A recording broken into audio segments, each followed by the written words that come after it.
देश विदेश के हमारे तमाम कवियों और दर्शकों का बहुत बहुत स्वागत, अभिनंदन कि जो लॉकडाउन के दौरान सोशल डिस्टेंसिंग को निभाते हुए आयोजित इस ई कवि गोष्ठी में अपने अपने घर से ऑनलाइन जुड़े और दूरियों को मात देने में हमारे सहयोगी बने। हम दुआ करते हैं कि दुनिया जल्दी से जल्दी पाबंदियों के दौर से सकुशल बाहर आए और मुलाकातों का सिलसिला फिर से कायम हो। इसी कामना के साथ प्रस्तुत है फासलों के दरमियान का नया अंक। नमस्कार दोस्तों, ईश्वर ने जब यह कुदरत बनाई तो इसमें एक ऐसी शख्सियत की जरूरत थी जिसके अंदर पर्वत की स्थिरता भी हो, नदी की चंचलता भी, जिसकी दुआओं में पुरजोर असर भी हो और जो खुद मोम की तरह पिघल जाने वाली भी हो। और इसलिए कुदरत ने उसे माँ का नाम दिया। जहां तक एक स्त्री के माँ होने की बात है, मुझे लगता है कि स्त्री तो बचपन से ही जब वो गुड़ियों का खेल खेलती है तभी से माँ बन जाती है। वो एक गुड़िया का ब्याह रचाती है, उसके लिए खाना बनाती है, उसे स्कूल छोड़ती है और भीतर भीतर उसके एक माँ आकार लेने लगती है। वह कब इतनी विशाल, इतनी भव्य होती चली जाती है कि उसे दूसरों के सुख में अपना दुख भूल जाता है और वह दूसरों के लिए जीवन जीकर अपने आप को सार्थक महसूस करने लगती है। तो माँ की उसी भूमिका को, माँ की उसी भव्यता को आज हम नमन कर रहे हैं। जब तुझे मैं गोद में थामे हुए सहला रही थी, जब तुझे मैं गोद में थामे हुए सहला रही थी, तब बड़ी शिद्दत से मेरी माँ मुझे याद आ रही थी, माँ मुझे याद आ रही थी। वो तेरी मासूमियत और तोतली बातें, जिनकी खातिर मैं जगी थी अनगिनत रातें, वो तेरी मासूमियत और तोतली बातें, जिनकी खातिर मैं जगी थी अनगिनत रातें, अनगिनत रातें। नींद कोसों दूर थी, नींद कोसों दूर थी, तब स्वप्न बन भर मार रही थी, तब बड़ी शिद्दत से मेरी माँ मुझे याद आ रही थी, माँ मुझे याद आ रही थी। थी तेरी आंखें मुंदी और होठ भी चुपचाप थे, सिहर उठती थी अचानक देह तेरी ताप से। थी तेरी आंखें मुंदी और होठ भी चुपचाप थे, सिहर उठती थी अचानक देह तेरी ताप से, देह तेरी ताप से। कौन सिरहाने में बैठी, कौन सिरहाने में बैठी, मैं तो दफ्तर जा रही थी, तब बड़ी शिद्दत से मेरी माँ मुझे याद आ रही थी, माँ मुझे याद आ रही थी। हाँ, उसी ने मुझको पाला और तुझको थाम कर उंगली चलाया ना समझ को। हाँ, उसी ने मुझको पाला और तुझको थाम कर उंगली चलाया ना समझ को। समझो, थी वही जो वेद में, थी वही जो वेद में मंत्रों ऋचा में गा रही थी। तब बड़ी शिद्दत से मेरी माँ मुझे याद आ रही थी, माँ मुझे याद आ रही थी। आज का यह अंक माँ को समर्पित है, उस संबोधन को समर्पित है जो अपने भीतर अथाह गहराई और अनंत विस्तार लिए हुए है। तो इस विस्तार में हमारे साथ जो कवि जुड़ रहे हैं, मैं आपका उन सभी से परिचय करवा दूं। हमारे साथ हैं दिल्ली के बहुत जाने माने नवगीतकार जो आजकल मुंबई में स्थित हैं, डॉक्टर राजेंद्र गौतम। नमस्कार। पटना से बहुत ही चर्चित कवि शहनशाह आलम जी हमारे साथ मौजूद हैं। आदाब आप सबका। हमारे साथ आज के समय की बहुत चर्चित कवयित्री हैं इंदु सिंह। नमस्कार। और मैं अलका सिन्हा। फासलों के दरमियान की इस कड़ी में आप सभी का बहुत बहुत स्वागत करती हूँ, अभिनंदन करती हूँ।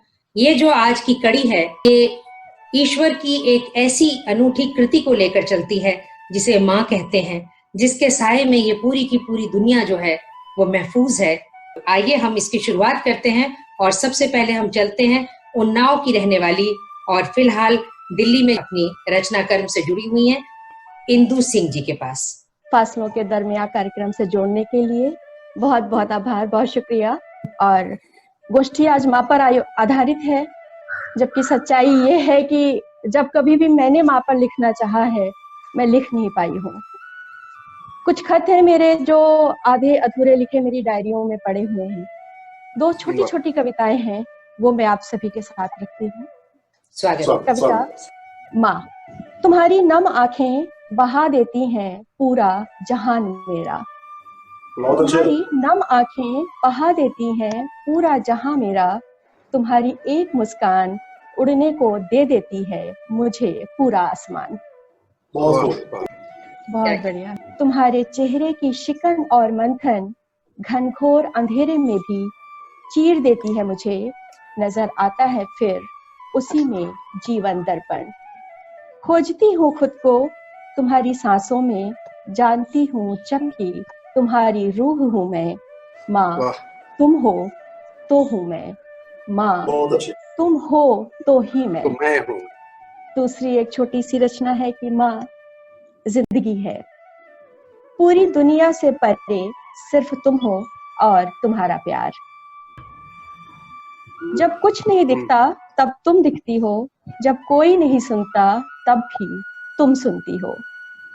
जब जब लगता है कि जिंदगी क्यों है, तब तब वजह बन आ जाती हो तुम। इस पूरी दुनिया से परे मैं जिंदा हूँ क्योंकि तुम हो। कभी कभी सोचती हूँ तुम्हारे आंचल में ही ढल जाए मेरी जिंदगी की शाम। क्या बात। दुआ दो माँ, कहो ना आमीन। दुआ दो माँ, कहो ना आमीन। आभार। एक छोटी सी रचना है स्पर्श मात्र से। पानी की एक बूंद समान तुम, स्पर्श मात्र से हरी होठती हूँ। आ जाती है सूखे कुम्हलाए पत्तों में जान, और हवा के साथ जी उठता है जीवन। कि तुम्हारा दिखना भर उमड़ने लगते हैं बादल, घिर आती है घटाएं, चूम जाती है मुझे, दे जाती है पैगाम कि बस आने को हो तुम। और सूख रही जड़ों में लौट आती है जान तुम्हारे स्पर्श मात्र से। बहुत शुक्रिया। ये रचना है, इसमें स्त्रियों के कई रूप हैं और ये बताने की कोशिश करी गई है कि स्त्री हमेशा सिर्फ दुख के लिए नहीं है, उसने सुख भी भोगा है। तो कविता का शीर्षक है लिखना होगा। क्या जरूरी है कि हमेशा लिखा जाए दुखिया नारी का दुख? वो बुआ जो विधवा हो गई 13 बरस की आयु में, वो बुआ जो विधवा हो गई 13 बरस की आयु में, क्या सच है उसने नहीं देखा होगा कभी कोई भी सुख? वो बहू जो रोज पिटती थी वो बहू जो जल गई कैसे सब जानते हैं, क्या नहीं हंसी होगी कभी। बच्चा की दुल्हन जो पैदा करती गई लड़कियां एक के बाद एक, और सुनती गई ताने, वो भी कभी तो खुश हुई होगी। सरला कूद गई कुएं में, बांझ होने का दर्द बर्दाश्त न कर सकी, कभी तो मुस्कुराई होगी अंतरंग पलों में। और वो कमली जिसे मार दिया उसके ही भाई ने, कुंवारी माँ बनने की खबर भर से, वो भी लजाई तो होगी अपने प्रिय के साथ, और निश्चित ही गुलाबी हुए होंगे उसके गाल। क्या बात। इन सब के दर्द बहुत बड़े हैं, इतने कि कह पाना मुमकिन नहीं, सोच पाना भी संभव नहीं, और लिख पाना तो नामुमकिन ही होगा। लेकिन लिखनी होंगी इनके हिस्से की छोटी छोटी खुशियां, जो ठीक उस गट्टे की तरह थी कि बस पानी में डुबोया और मुंह में रखने तक के बीच में ही घुल गई। लिखना होगा इस मिठास को भी, लिखना होगा इस मिठास को भी, क्योंकि स्त्री सिर्फ दुख की खदान भर नहीं, खुशी का ढेर भी है। क्या बात। इन बेशक पिसी चीनी का ढेर अधिक देर नहीं टिकता, बेशक पिसी चीनी का ढेर अधिक देर नहीं टिकता, फिर भी लिखना होगा इस मिठास को भी, लिखना होगा इस मिठास को भी। बहुत बहुत शुक्रिया आप सभी का, बहुत धन्यवाद। बहुत अच्छी, बहुत अच्छी, बहुत आभार। बहुत ही अच्छी बात आपने रखी इंदु जी, कि हमें लिखना होगा वह सब कुछ जो अब तक लिखा नहीं गया, और जो उसकी दुआओं का साया हमारे सर पर रहता है वक्त। और ये दुनिया इसीलिए चलती है कि कोई है जो रात और दिन इस पूरी की पूरी कुदरत के लिए दुआ करता है। आइए हम चलते हैं उसकी आंचल की छाया में। मैं जोड़ना चाहती हूँ पटना से बहुत ही चर्चित शायर शहनशाह आलम जी हमारे बीच में है, उनका स्वागत है। बहुत ये अंक माँ पर है और खास है, और हम सबको खुशी है कि आपने ऐसे मौके पर हम सबको याद किया। मेरी पहली कविता है, छोटी सी कविता है, माँ के लिए, माँ को समर्पित है, जो आज की माँ है और जो उनके बच्चे संकट में है। वो कविता में बातें साफ हो जाएंगी। स्वागत है आपका। मेरी पहली कविता है, शीर्षक है दरिया की मौजें उदास हैं। दरिया की मौजें उदास हैं, आकाश के बादल उदास हैं। उदासी के इस आलम में पानी अपनी हंसी भूल बैठा है। यह उदासी दरिया की, यह उदासी दरिया की, आकाश की, पानी की उदासी नहीं है माँ। बहुत सुंदर। यह उदासी दरिया की, आकाश की, पानी की उदासी नहीं है माँ। ये उदास है क्योंकि तुम उदास हो। तुम उदास हो इन दिनों माँ, क्योंकि भारत के हर हिस्से से तुम्हारे मजदूर बेटे पैदल चले आ रहे हैं, जो तुम तक नहीं पहुंचे हैं अभी तक। उनमें तुम्हारी वे बहुएं भी हैं जिनकी कोख में बच्चे आकार ले रहे हैं। यह उत्सव का नहीं, शोक का समय माँ, तभी तुम्हारे आंगन का पेड़ उदास है। मेरी अगली कविता है, सुनेंगे आप सब। शीर्षक है मैं मुंतजिर था। मैं मुंतजिर था कि समुंदर आएगा लहालोट बिल्कुल, मेरी 1000 सालों की तन्हाइयों को मार भगाता हुआ। मैं मुंतजिर था कि हवाएं आएंगी। मैं मुंतजिर था कि हवाएं आएंगी, मेरे गले में पड़ी जंजीरों को काट डालेंगी, अपने जुल्फ को मोहब्बत से लहराते हुए। मैं मुंतजिर था कि तोतों के झुंड आएंगे, मेरे शब-ओ-रोज को रंग देंगे रंगरेज के पानी से। मैं मुंतजिर था कि परियां आएंगी मासूम पौधों से। बहुत बढ़िया। मैं मुंतजिर था कि परियां आएंगी मासूम पौधों से, मुझे चांद तारों से नहला देंगी खुले आसमां के नीचे। लेकिन मेरा इंतजार ही रहा सदियों से, इन बेजान बेहिस बुतों के बीच रहते हुए। यह मेरी नहीं देवताओं की तराजदी थी कि मेरी आजादी के लिए मुझे जो करना था मुझे ही करना था, सारे बंदीगिरी को ढाते हुए। बहुत सुंदर, बहुत बढ़िया। छोटी सी कविता ये भी है, शीर्षक है गाता हूँ। गाता हूँ इन खंडहरों को अपना पूर्वज घर मानते। गाता हूँ इन खंडहरों को अपना पूर्वज घर मानते। गाता हूँ गाते हैं पहाड़, जैसे अपने एकांत में गाती हैं नदियां जल प्रवाह में आलस को छोड़। वाह। गाते हैं गाछ केले के, गाते हैं गाछ केले के हवाओं के साथ झूला झूलते। गाता हूँ सघन वन को अपने रहने की खास जगह बनाते। गाता हूँ अपने समय की कठिनाइयों को, गाता हूँ अपने समय की कठिनाइयों को पराजित करते। अजय बिल्कुल। वाह। ग्रीष्म में, छाव में, धूप में, चांदनी में, छप्पर में, इस्पात में, रेत में, आकाश के सातवें तल पर गाता हूँ अपने जीवन को कुशल गायक के जैसा। आकाश के सातवें तल पर गाता हूँ अपने जीवन को कुशल गायक के जैसा। गाता हूँ घासों को, पौधों को वनस्पतिज्ञ होकर अपने मोहल्ले को एक किशोर कुलाहल देते, अपने मोहल्ले को एक किशोर कुलाहल देते। गाता हूँ, बस गाता जाता हूँ भर भर कर इस उम्मीद में कि मेरे ही शब्दों, छंदों, वाक्यों में बचे होंगे पुरखे, कि मेरे ही शब्दों, छंदों, वाक्यों में बचे होंगे पुरखे, बचे होंगे पुरखे। बहुत अच्छी रचना है आपकी। शुक्रिया जी। मुझे आज खुशी है कि हम जुड़े हैं और मेरी ख्वाहिश है अलका जी अपनी कविताएं सुनाए। स्वागत है अलका सिन्हा, स्वागत है। हम सब मुंतजिर हैं। धन्यवाद, बहुत बहुत शुक्रिया शहनशाह आलम जी। और मेरे सभी जो फासलों के दरमियान जो नजदीकी बनती जा रही है, मैं इसके लिए आपका तहे दिल से शुक्रिया अदा करती हूँ। एक औरत माँ भी है और एक व्यक्ति भी होकर जीना चाहती है, उसकी महत्वाकांक्षाएं भी होती है उसके साथ। तो देखिए, एक छोटा सा बिंब बहुत ही चर्चित रहा जब मैंने इसको लिखा था और पसंद किया, मैं उसे सुनाती हूँ। दो होने की कीमत। गलफदार साड़ी की सिलसिलेवार क्रीज के बीच दमक उठता है महत्वाकांक्षी व्यक्तित्व। सधे कदमों से सीढ़ियां उतरती है, तय रास्ते से गुजरती है, चौराहे पर ठहरती है, बाईं ओर मुड़ती है, कोने के मकान में दुधमुहे बच्चे को छोड़ती है। बच्चे की नन्ही मुट्ठी की जकड़ में साड़ी की अकड़ मोम हो जाती है। बच्चे की शुक्रिया। बच्चे की नन्ही की जकड़ में साड़ी की अकड़ मोम हो जाती है। एक पल ठिठक कर कलाई झटक कर घड़ी को देखती है, बच्चे को छोड़कर आगे चल देती है।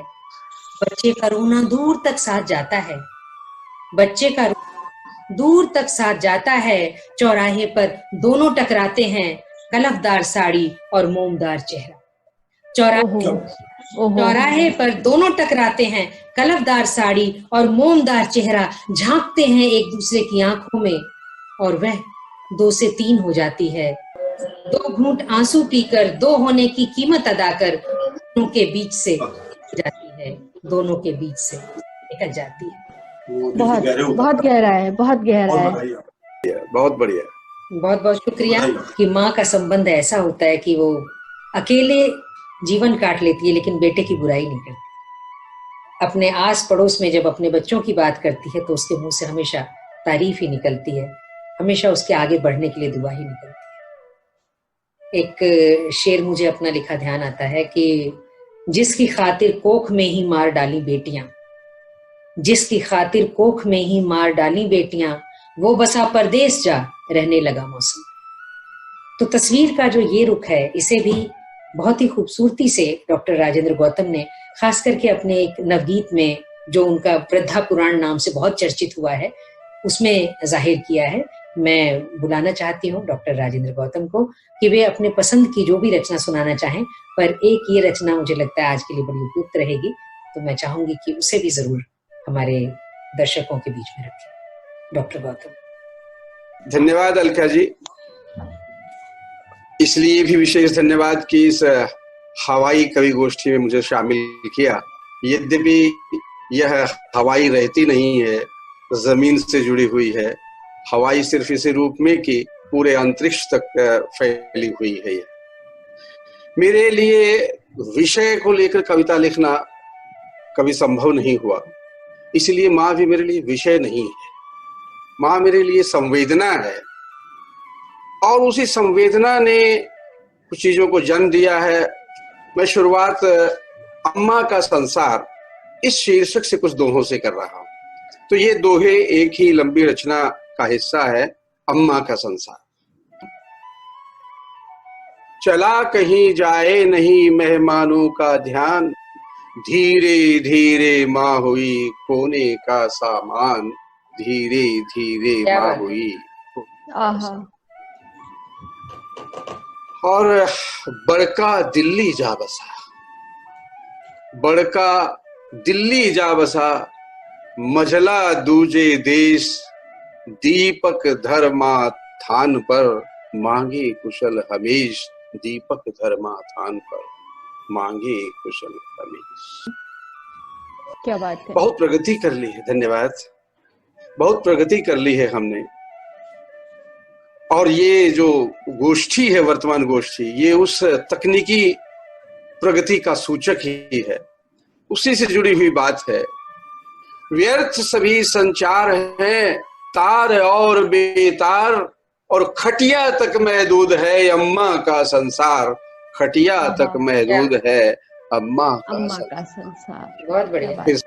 किस किस रूप में माँ की उपस्थिति घर में, परिवार में होती है, उसको देखिए कि रखी ताक पर ताकती बापू की तस्वीर, रखी ताक पर ताकती बापू की तस्वीर, छिपा गई हंस फेर मुख माँ नैनों का नीर, छिपा गई हंस फेर मुख माँ नैनों का नीर। और कैसा सफर है उसकी जिंदगी का, उसको हम देखें तो कुछ इस तरह का है कि फूलों कांटों से भरी कैसी थी वह राह, पीहर से ससुराल तक फैली एक कराह, पीहर से ससुराल तक फैली एक कराह। हम कहाँ सुन पाते हैं, हम उन चीजों को कहाँ सुन पाते हैं जो हमें सुननी होती हैं। बहुत सारी चीजें अनसुनी रह जाती हैं। कुछ उससे जुड़ा हुआ एक दोहा, सुनी अनसुनी रह गई माँ के दिल की हूक, आंखों आगे जब खुला यादों का संदूक। क्या बात है, क्या बात है, क्या बात है, क्या बात है। यादों का संदूक। और जो ऊँघती हुई दोपहरी है वर्तमान मौसम में, वो उसको कहाँ ले जाती है। इस बिंब को देखिए कि दोपहरी की ऊँघ का कैसा यह जंजाल, दोपहरी की ऊँघ का कैसा यह जंजाल, एक घड़ी में जी लिए दुख के 70 साल, एक घड़ी में जी लिए दुख के 70 साल। और विडंबनाएं जीवन की कि चूल्हे चौके में खटे जीवन का अनुवाद। क्या है माँ की जिंदगी। ट्रांसलेशन बहुत कुछ है। बिल्कुल बिल्कुल। किसका ट्रांसलेशन है, किस किस का अनुवाद है, वो देखिए कि चूल्हे चौके में खटे जीवन का अनुवाद, माँ की पोथी में मिले लिखे यही संवाद, माँ की पोथी में मिले लिखे यही संवाद। लेकिन ये जो गृहस्थ संदर्भ हैं, धन्यवाद, ये जो गृहस्थ संदर्भ हैं उसमें बहुत कुछ ऐसा है जो कई बार उस दुख को पोंछ भी देता है, छिपा लेते हैं हम या समझौता कर लेते हैं। दोहों की श्रृंखला में ये अंतिम दोहा मैं पढ़ रहा हूँ, बिल्कुल नए स्वभाव का, नए स्वाद का ये दोहा है। अन बोला कब तक चले सास बहू के बीच। देखिए घरों की जो स्थितियां कि अन बोला कब तक चले सास बहू के बीच, तुतले बोलों ने दिया सारा रोष उलीच, तुतले बोलों ने दिया सारा रोष उलीच। बहुत बढ़िया, बहुत बढ़िया, धन्यवाद। तो अब गीत की शक्ल में जो अलका जी का पसंदीदा गीत है, मैं अब उसको प्रस्तुत करके अपनी बात खत्म करता हूँ। उस गीत का शीर्षक है वृद्धा पुराण। संवाद की शैली में लिखा गया ये गीत।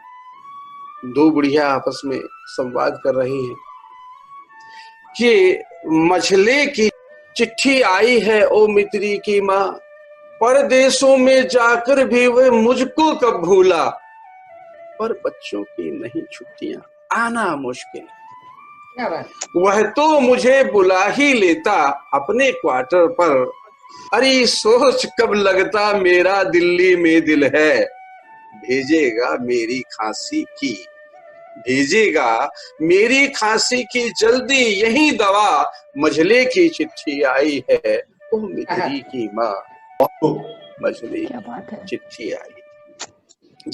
तो दूसरी बुढ़िया भी कह रही है कि मेरे बड़के का भी खतरी परसों ही आया, तू ही कह किसके होते हैं इतने अच्छे लाल, उसे शहर में मोटर बंगला सारे ठाठ मिले, गांव नहीं पर अब तक भूला आएगा इस साल, और टूटा छप्पर करवा देगा, टूटा छप्पर करवा देगा, अब की बार नया मझले की चिट्ठी आई है ओ मित्री की। और अंतिम और तीसरा स्टेंजा समाहार करता है संवादों का। एक बात पर मित्री की माँ समझ नहीं आती, क्यों सब बढ़ के छुट के मझले पहुंचे देश विदेश, लठिया खटिया राख चिलमची अपने नाम लिखे, और चिट्ठी पत्री तार घूमते ले घर घर संदेश, यहाँ मोतिया बिंद बचाया गठिया, और दमा मझले की चिट्ठी आई, ओ मित्री की माँ मझले की चिट्ठी आई है। धन्यवाद। बहुत बहुत सुंदर गीत था डॉक्टर साहब आपका। हम कितने ही शब्दों में अपने भावों को व्यक्त कर लें, लेकिन इस सच्चाई से मुंह नहीं मोड़ सकते कि आज संवेदना का जो तार हमारे इन संबंधों से जुड़ता है वो कहीं ना कहीं कमजोर सा पड़ने लगा है। और आज का ये जो कार्यक्रम है, आज की जो ये श्रृंखला है, वह उसी को दुरुस्त करने की एक कोशिश में तैयार की गई है।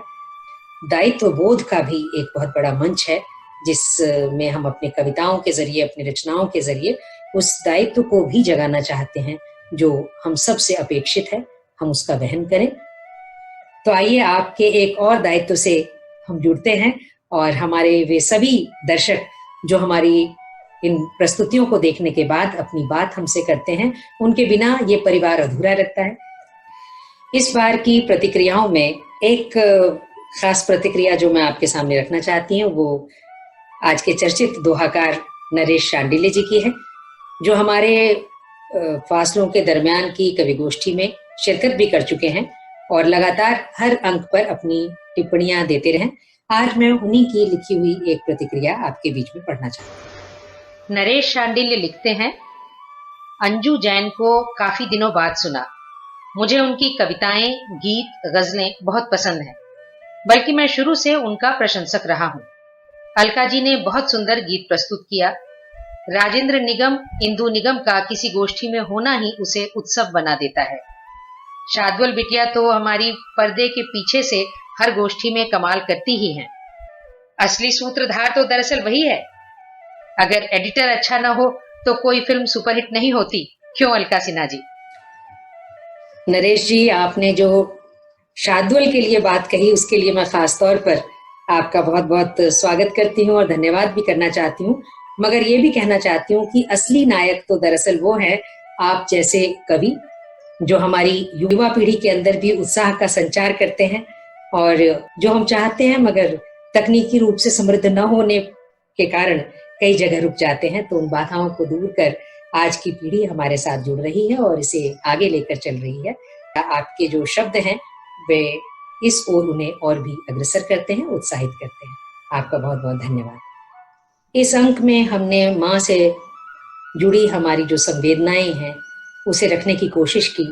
तो संबंध जो हमारा नाभि से होता है माँ के साथ, माँ के गोद में हमारे संस्कारों को जो एक विस्तार मिलता है, वह माँ पहली गुरु है अपनी माता। उस माँ को नमन करते हुए हमने आज का ये कार्यक्रम तैयार किया है। हम कामना करते हैं हम इस रिश्ते के प्रति अपने दायित्व को भी उसी खूबसूरती से निभाएंगे जितना खूबसूरत ये संबंध है। आप सभी का बहुत बहुत धन्यवाद और जल्दी ही फिर मिलते हैं अगले अंक में। नमस्कार।